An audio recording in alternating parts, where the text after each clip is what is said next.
Okay, 3D. 3D says for these values of x,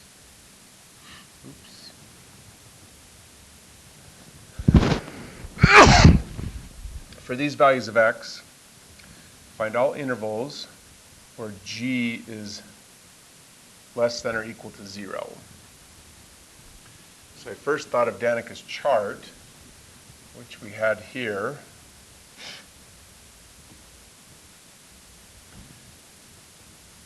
Let's copy this over here.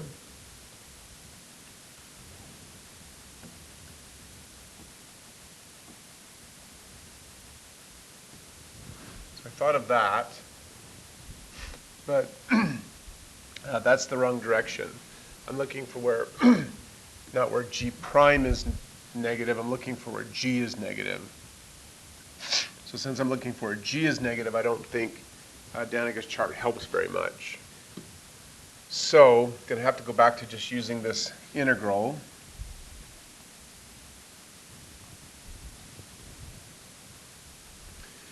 Okay, so we know already from the previous problem that g of negative 4 is already a negative value. And therefore,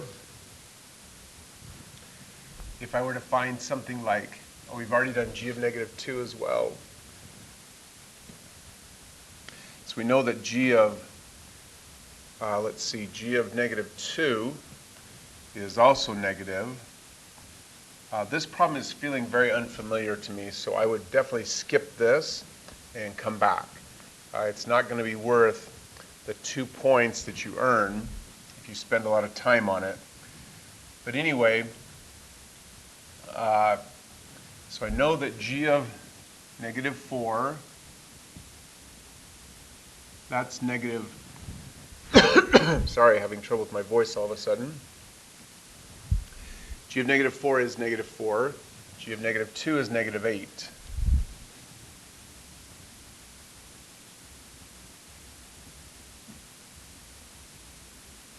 And remembering the integral, the values of g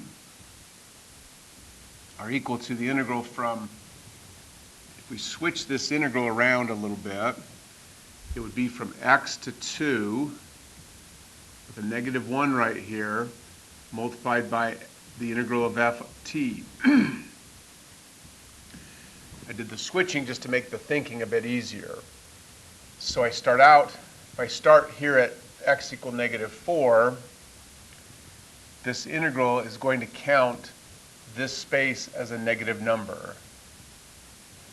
This problem is really giving me trouble, like trying to sort through how to explain the correct answers. The answers are here, 1 point and then another point, but I'm not doing a very good job of explaining how those points are found. So again, I would definitely skip this problem. Going back to this work, I think it will help me. I know that g of negative 4 is negative 4. And if I were to go and try and find g of negative 3, or like in this case negative 2, the value of g is becoming increasingly negative. Now I think I have a better way to explain it. I just did not do that very effectively. This is a much better way to explain. I know that when x is equal to negative 4, the value of g is also negative 4.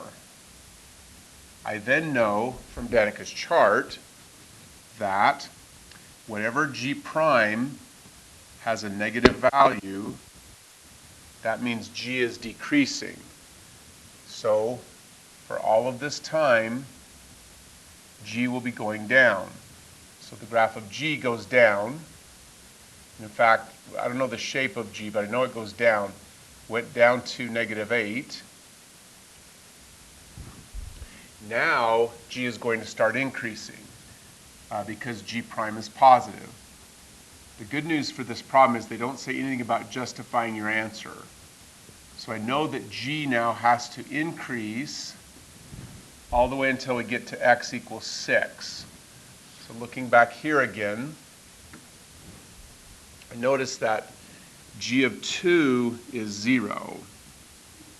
So that appears to be the moment when g stopped increasing. So, sorry, g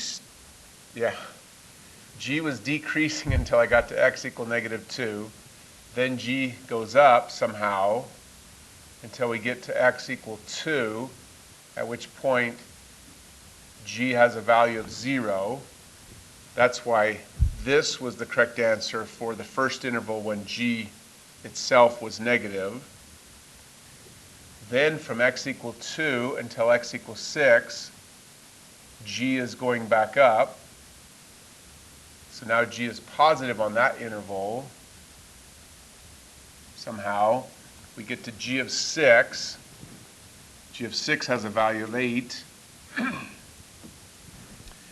Then from that moment onward, g prime is now negative, which means g will be going down. Based on my previous work here, we get to x equal 10. That's when g has a value of 0 again. But after x equal 10, g prime is still negative, so g is still going down. That's why they got this answer for the second interval. I found that to be a difficult problem. I would not have wanted to waste time on that. So 2 total points for solving part D of number 3. If you want to talk more about this, when you can come in after school and we can talk about it. That's a little bit hard to explain without kind of interactively discussing the idea. So.